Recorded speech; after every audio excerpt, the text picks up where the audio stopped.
but we started the show talking about the Mets here were red hot. And you mentioned it before, BT, about Lindor, and he's an MVP candidate, but he's probably not going to win the MVP. Why not? Because I'm on the side with a lot of the people who are saying that a DH, I really didn't even give it much thought just because Ohtani's Ohtani, and I know he's going to win. Whether he's going to win or not, it doesn't mean that we can't have the conversation. So Ohtani's going to win because everybody loves him and they think he's the greatest player ever. However, he's playing half the game. Yeah. How could Francisco Lindor not be more valuable being out there every single day playing defense at an elite level at a premium position? How could you not say that he's more valuable than a DH? Well, I don't think that you can. He's still not going to win, but that doesn't mean just that because the it's premise is, yeah, it's already done, which stinks. He deserves it more. Let me ask you this. So the Mets are 74 and 64. You take Lindor off this team and just put an average to slightly below average shortstop in his place. What are they going to win? 75 games? Well, doesn't he lead the league in WAR? So you could actually there's numbers that measure that. Yeah, you can actually quantify more specifically. Six. All right, so six games, and they're not even anywhere close. Around. My point being, if you take Ohtani off of the Dodgers, they're still going to win the division. I don't think they're 5 up on the Padres necessarily, but they're in a better spot than the Mets. So, listen, I really wouldn't get too wrapped up in that. Although I understand why you push back because there's definitely merit to DH versus. It's not like he's playing first base, he's playing up the middle, playing shortstop. Right. But can I just say this? This is exactly what I've been screaming about from Lindor for years. I mean, the slow starts, okay, we went through that a million times. And then he kind of gets hot, and the numbers are good, but it doesn't really have influence on the season. You know what he did in August? Hit 325. With an OPS of 940. This is what I expected from him. Right. No, I get it. Holding him to a higher level of play. Yeah. He's been, now I don't know if we can, I'm sure somebody can and somebody has probably, I don't know how to do it myself, but if you look at his numbers since being moved into the leadoff spot. I'll give it to you. I'll give it to you right now. Go ahead. I got you. Francisco Lindor since, what was the end of May? Yeah, right around there. I would say that his numbers have to be better, at the very least on par with anything he's done in his career, but probably better. Think about where his numbers are at in total. He's hitting 271 right now. I got it for you. OPS of 835. Like, this is, you always have said Cleveland-type stuff. We haven't seen that. Yes. Well, now I think he's been even better. Since the leadoff spot, he's been better than anything he's done in his career before. He, let's see, batting first, he's got, that's for his career. No, that's okay. There we go. So that's what I thought. So, 865 OPS. Okay. There you go. 865 OPS. His highest career OPS, 871. That came in 2018 with Cleveland. Okay. Yeah, so very comparable. Right. And, he's on pace for like 40 doubles. Dude, he's going to hit 30 home runs again. He's got 25 steals. He's been running, and they even said that on the broadcast last night. He's been stuck on 25 but whatever. He's going to get 30. I got my over. That's all I care about. No, true. but he should be able to get 30. He's going to. I mean, think about it. He plays Gold Glove defense. He plays every single day. He's going to be another 30 and 30 guy. I mean, if he has a good, he probably won't get to 100, but it'll be right around, between 95, maybe 90, 95, something like that, as far as ribbies goes. Runs scored, I'll have over 100 runs scored. Francisco Lindor right now, and again, games played leads the league. Plate appearances leads the league. At-bats leads the league. I just believe if you take everything that he's done, and you look at the numbers now, and they're good now, factor in how bad April and the beginning part of May were. And March, played a couple games, some at-bats in March, too. Factor in the beginning of the season how awful he was. Yeah.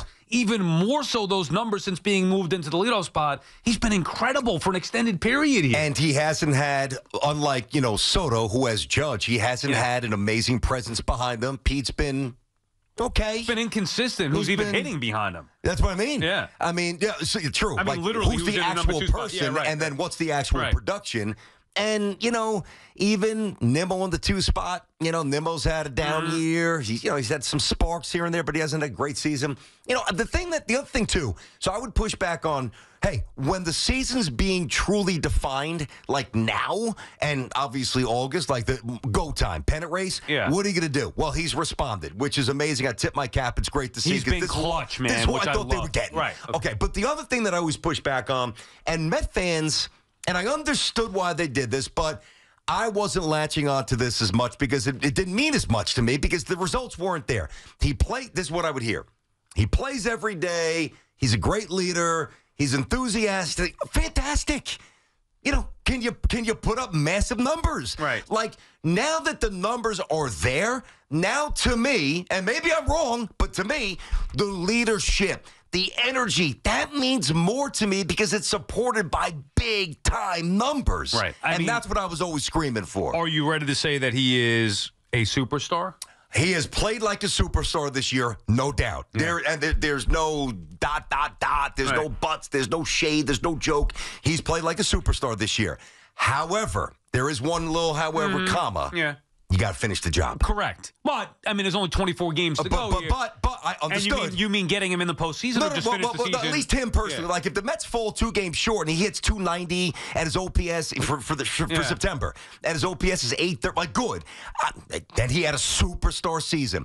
If he hits 209, I'm not saying he's going to. Right. But now you got to finish the race. If you, we'll get back to the calls here in a second, 888-808-1019, BT and Sal on the Fan. If you had a vote, who's getting your MVP vote in the National League? I'd still say Ohtani. What? But it's a lot closer.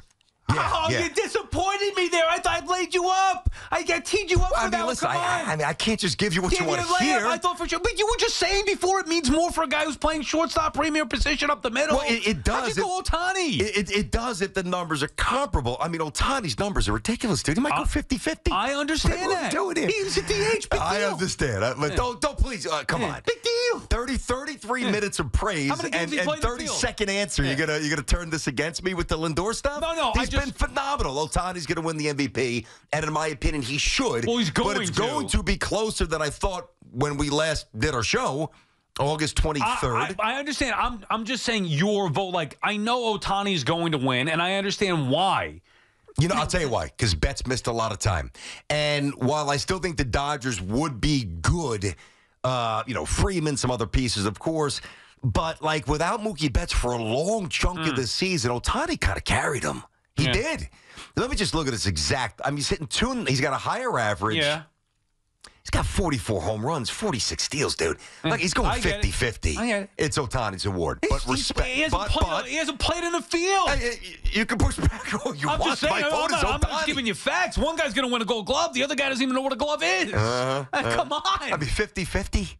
50-50. Yeah, exactly. That's just like he plays the game. 50-50. He plays half the game. Yeah. I mean, come on. I'm not trying to knock Ohtani. No, you're not. And his OPS is 993. I mean, Ohtani's been insane, He plays man. half the game, though. He might even have 200 hits, Ohtani. It's just on principle. How could you vote for a DH? All he has to do is hit. Yeah, well, Lindor's playing. He plays every single day. He plays shortstop, and he plays it at an elite level. I think it's a fascinating conversation. I do, too. I'm not saying Lindor's a better player than Ohtani, but my God, I mean, he plays baseball. Ohtani just hits. I'd vote for Ohtani. BT and Sal on the Fan, 888-808-1019. Pete is in Seaford. What's up, Pete?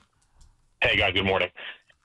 Quick, the Lindor MVP thing really quick. It's a shame, but when you look at his page on Baseball Reference, it'll say MVP 2 for 2024, which is a shame because if you took them off the Mets, they are, by WAR, 6-7 games worse. They're probably more like 10 or 12 games worse. And I know Showalter was on MLB Network over the weekend giving Lindor his flowers in terms of the MVP conversation. Did Buck talk about Vientos at all? I'd like to hear those comments. I know what he thinks about Lindor. I also know what he thought about Vientos. I'd like to hear him comment on that. Anyway, good. But just a quick state of the Mets and the Yankees as we hit September here. The Yankees really had a chance to get fat over the last 3 weeks. Since June 1st, they have like the 15th or 16th best record in baseball. The only reason they're still in first place is because the Orioles have only been slightly better than the Yankees over the last 3 months. And the Yankees had a chance to put distance. They did it. On the other side, the Mets have the 3rd best record in baseball since June 1st. But who has the best record? The Diamondbacks, a team that they're chasing. Who has the 4th best record? The Padres, a team that they're chasing. The Braves just came off a hot streak even after Austin Riley went down. The Cubs are red hot. 7 straight Cubbies. Yeah. The Cubs are red hot. And, it's just a tale of two leagues right now where you want to say the American League has a little bit more parity, more teams that are evenly matched compared to the National League. It's just very interesting as we sit here on September the 3rd. The Yankees have been sputtering and are still in first place, and the Mets have been thriving at our. Correct, Pete, and thank you for the call. And we'll get to the Yankees coming up in just a little bit. Obviously, we want to talk to them, and they are a big part of the conversation. But you're exactly right. This is not about Mets versus Yankees. It's not even about overall record. It's about look at what the teams have done the majority of the season. I'm giving you the reference point. Go to June 1st. And it's not convenient just to fit my argument. It's the last 3 months of baseball. Look at the records starting with June 1st on, the last 3 full months. That's a large sample size. The Mets have one of the best records in the sport. You know why I say that, BT? And you know why I say it so loud? Because I'm trying to get myself to even hear it. Because if you were to tell me that the Mets would have the 3rd best record in baseball, I'm like, come on. But the Mets are one of the best teams in baseball. Well, there's a part of me that tries to be like, nah, not really, and diminish it.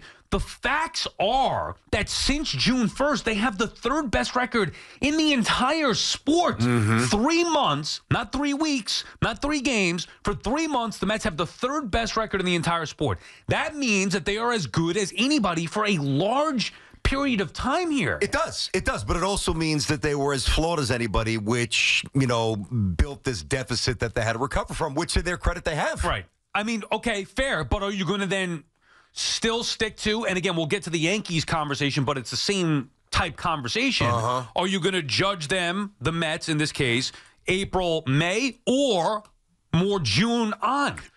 It's a very easy answer. The Mets have played more quality ball than they have not.